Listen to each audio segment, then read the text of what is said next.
By agreement, member for Burnaby Lohid. Thank you. I'm happy to be back in Victoria for the fall session on behalf of Burnaby Lohid, and of course to rise in the House this morning to make a private member statement on the contributions of small businesses in British Columbia as the new opposition spokesperson for this file. October is Small Business Month, making this a great time to think about the thousands of small businesses in a wide range of industries in every corner of our province that are an invaluable part of BC's economy and community life. In a province of 4.6 million people, small businesses employ over 1 million of us, providing more than a half of all private sector jobs. They contribute nearly a third of provincial GDP with $14.4 billion worth of merchandise shipped to international destinations, and that's in 2012, accounting for almost half of the total value of goods exported from this province. So as such, there's no question that empowering not just some, but a broad spectrum of local initiatives is imperative to support our small businesses and the jobs that they create for not just strong, but also resilient economy. So now, when one speaks of small business, most people aren't picturing an enterprise with 50 employees. We picture instead the likes of a tiny ice cream store that I used to help my parents run in a shopping mall. We picture the little mama and papa stores like those lining the North Road in my constituency. So many will be surprised that in British Columbia, a small business is an operation of up to 50 employees, that's the current definition, and we are home to a total of 389,400 businesses, and out of these, 382,200 that work out to be 98% of all businesses would be classified as small businesses under the current definition. What is perhaps an even lesser known fact is that 81% of these, that amount to 310,000 businesses, are micro businesses with fewer than 5 paid employees. And with 53%, or 285,000 businesses, have no paid help at all as a one-man operation. And such micro-business and self-employed setup are often the case for many immigrant families throughout the province, owner-operated, run by a couple or partners, and with occasional help from immediate family. So just in my community alone, 1,700 entrepreneurs are estimated to be working in their family business or their own business without necessarily having collecting any pay to keep their businesses going. And this is what I would like to highlight in my statement today for the attention and the consideration of the House. As one would imagine, small business owners are some of the hardest working people in the province, and that's especially true for those in the micro business and the owner-operated businesses. Many work long hours to look after all aspects of running an operation, be it advertising or accounting, and often with minimal resources and expertise. So these are 310,000 some micro business and owner-operated businesses that typically suffer from high turnover rates, and many of them do struggle with lack of representation to voice what really hinder their success. So what hinders their success is not the minimum wage or the benefits for their employees, when in fact over 50% of all businesses in BC don't have any employees to begin with.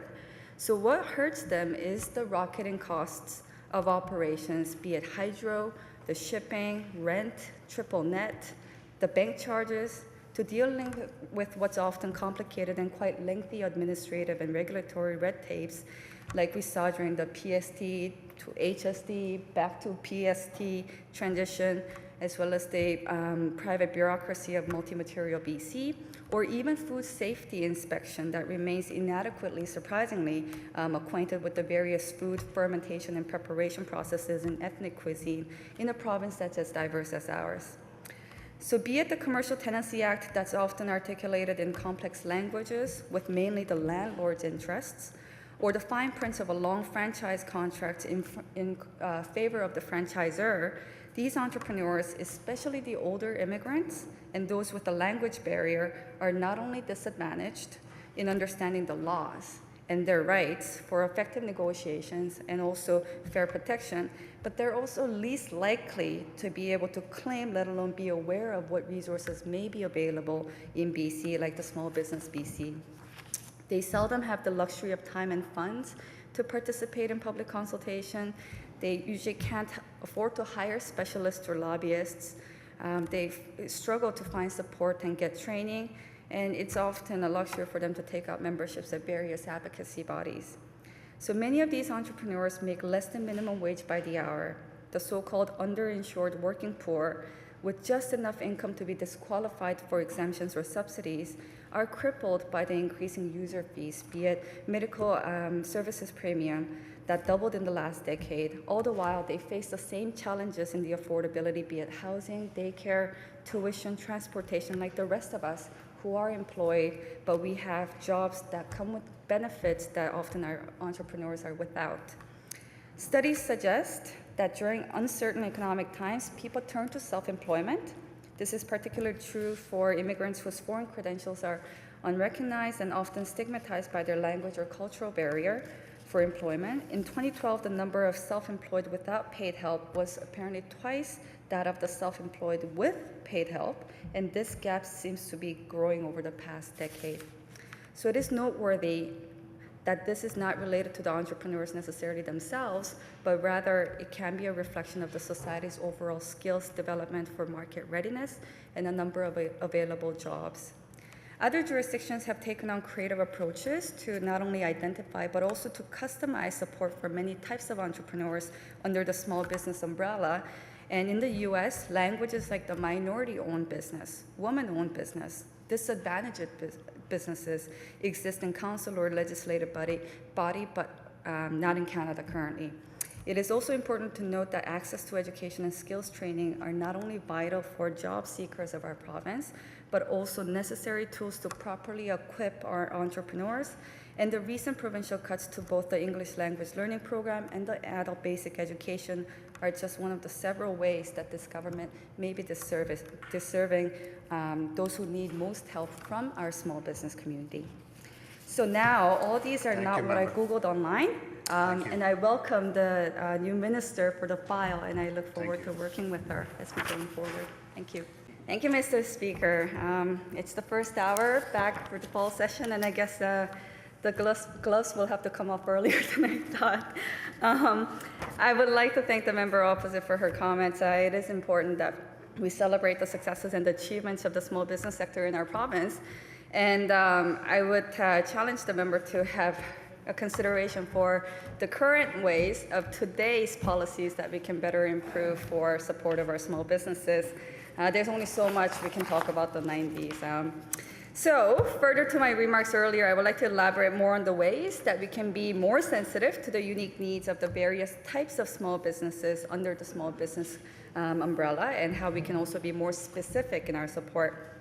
So, as far as today's policies go, the government's preoccupation on the liquefied natural gas sector is no news for the British Columbians, and as we are well aware, has cause for concern by both industry experts and community stakeholders, as we saw many other valuable drivers of our economy inflicted with growth limitations and even decline, like arts, technology, film, science. Many of these are small businesses right here in BC.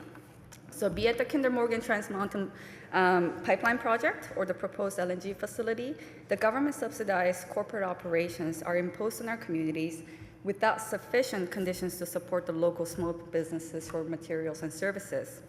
My colleagues and I on this side of the House has called on the government for more local purchasing policies that would promote BC foods, support BC organists, have more local foods, for example, served in BC hospitals and schools. We believe that our long support for these ideas has forced the government to move in that direction, and we'll continue to press them to go further. We are also closely watching the government's effort to simplify the procurement process to make it easier for small businesses to apply for government contracts.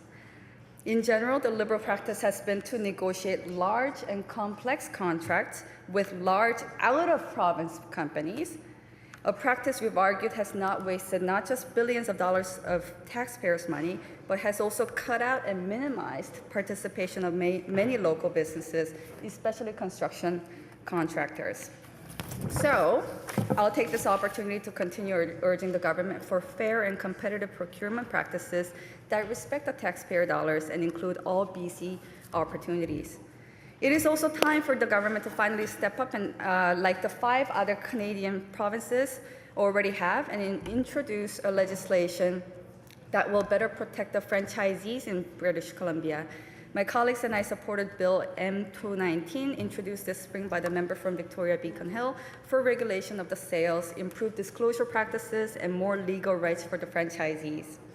So, during this Small Business Month, we would like to Thank you, renew our Member. commitment to look out for the best interests of BC small Thank you. business, who make up the backbone of our economy. Thank you.